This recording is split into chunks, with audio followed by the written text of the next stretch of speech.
ప్రియమైన మిత్రమా, శత్రువు అంటే ఎవరు? బంధువు అంటే ఎవరు?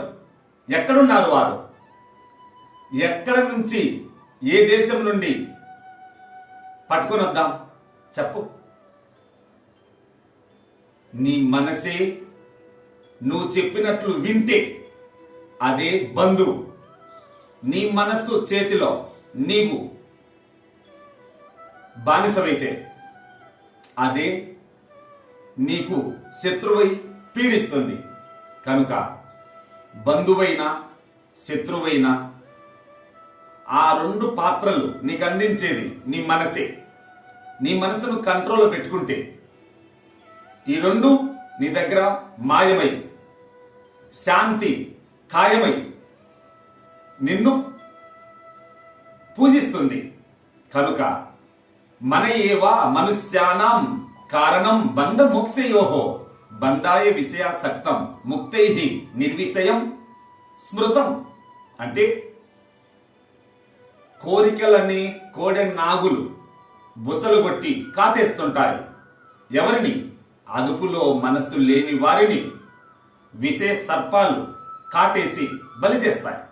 అదే మనసు అదుపులో పెట్టుకుంటే వాని జీవితం కాలం పొదుపుగా మారి జీవితం ధన్యమై శాంతి పీఠంపై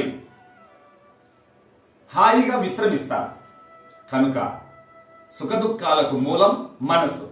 ఆ మనసు నువ్వు చెప్పినట్లు వింటే అదే పరమ సౌఖ్యం. అది చెప్పినట్లు, ఇంద్రియాలు చెప్పినట్లు నువ్వు వింటున్నావంటే నువ్వు సాధనలో వెనుకబడిపోయావు, సరైన అభ్యాసం చేయడం లేదు. కనుక నిత్యం ఏది, అనిత్యం ఏది, ఈ విచక్షణను గుర్తించు. అంటే నిత్య సుఖాన్ని ఇచ్చేది అదుపులో ఉన్న మనసే నిత్య సుఖానికి మూలం.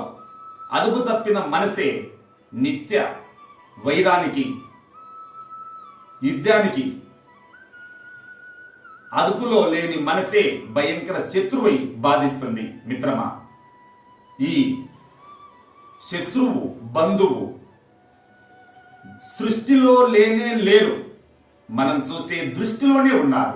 కనుక దృష్టిని నువ్వు సరైన రీతిలో నడిపితే ఈ ప్రపంచమంతా నీకు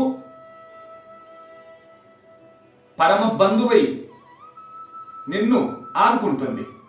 కనుక నోరు మంచిదా ఊరు మంచిదా అంటే నోరు మంచిగా ఉంటే చాలు. నోరు మంచిదైతే అదే బంధువై రక్షిస్తుంది. నోరు చెడ్డగా, మాట దురుసుగా ఉంటే అదే ఉసురు తీసి పారేస్తుంది. కనుక సుఖదుఖాలకు, మంచి చెడ్డలకు అన్నిటికీ మూల కారణం మనసే. ఆ మనసు ప్రారంభంలో చెడ్డ నుండి తప్పించి మంచిగా నడిపించు.